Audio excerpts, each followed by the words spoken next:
Sure, you're curious just like me to really understand what PCOS is about. How is it diagnosed? Is it even treatable? Well, we have a gynecologist with us today to shed more light on this. Dr. Abosede Lewu is the Chief Medical Officer of ORB Women's Clinic in Nigeria. She's here to share with us some of the medical implications or medical solutions that are associated with PCOS.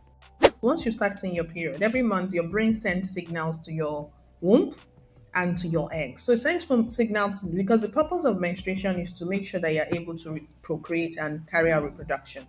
So your brain sends a signal to your ovaries to make one egg, those that have twins, two or more eggs or something like that.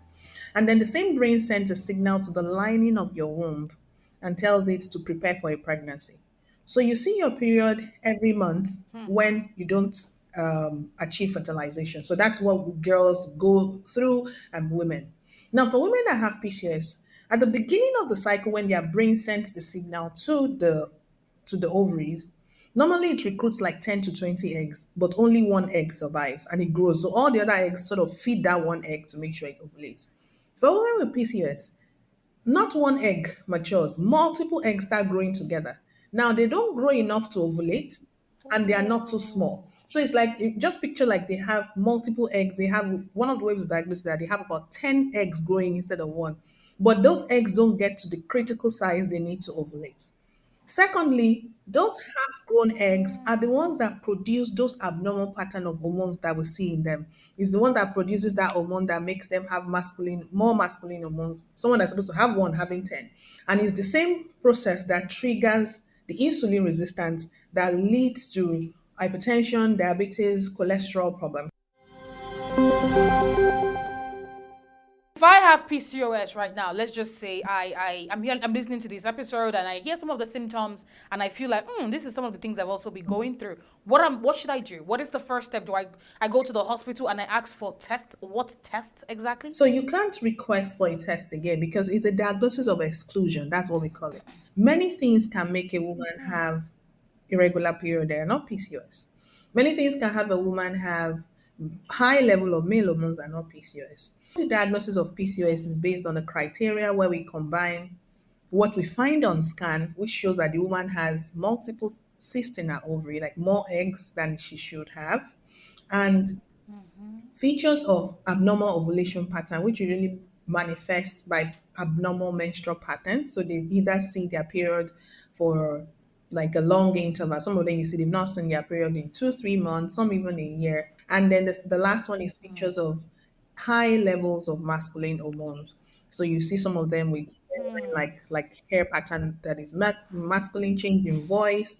Some have big acne just to show that there's testosterone, and some don't even have it. Like I said, it's lab. Is when you may not see the feature outside, but when we do laboratory tests, we find out that they have a very high level.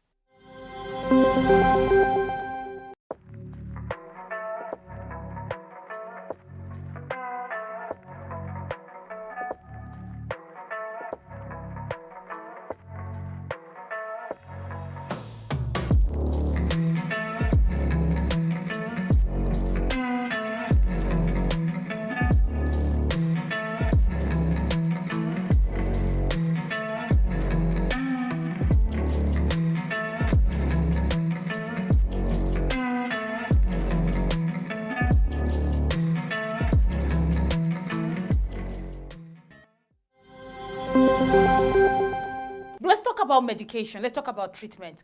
What can women who have PCOS do? What kind of drugs? What can they do from a medical point of view? How best to treat a woman with PCOS is to find out where the woman is on the spectrum. So I have clients that have PCOS and then you do everything metabolic. They don't have diabetes, they don't have hypertension, they don't have anything. It's just that they have PCOS that is disrupting their symptoms when their menstrual cycle and ovulation. They're not even interested in having children yet. So what they desire at the time is I want to see my period regularly. Some of them are normal weight. Some of them are already obese because people that have PCOS also struggle to lose weight because of the insulin resistance they have. This is what now triggers all those obesity in them, diabetes in them, all those metabolic components. So a woman with PCOS, the first line of treatment of PCOS is actually dietary modification and weight loss. For a lot of women, it's been found that if they're able to lose 10 to 20% of their weight some of those metabolic symptoms actually begin to reverse. And when they change how they eat, they know the food that triggers them. So when we manage PCOS, I say, I'm a gynecologist, I can be your lead, but you need a dietitian, you need a nutritionist, some of them fitness instructor, someone that can help you walk that journey. Now, like I said, someone that is trying to regularize their period, I haven't ruled out other things. We can say, okay, you can be on contraceptive pills for a fixed number of times so that your periods get regularized. I went to a pharmacy and I was prescribed to use estrogen. But I must say the flow was extremely, extremely heavy. Such big lumps, the size of chicken liver. Remember that we talked about what happens in the ovaries, how you produce certain hormones, estrogen, progesterone. There's a balance you require to be able to ovulate and menstruate. Those pills are made of all those hormones as well. So they rebalance your hormones, sort of simulating a normal cycle so that you can have withdrawal bleeding. And I like to also chime in here that for women that have PCOS and they don't see their period, one of the benefits of period for a woman is that it reduces a woman's risk of having cancer in future.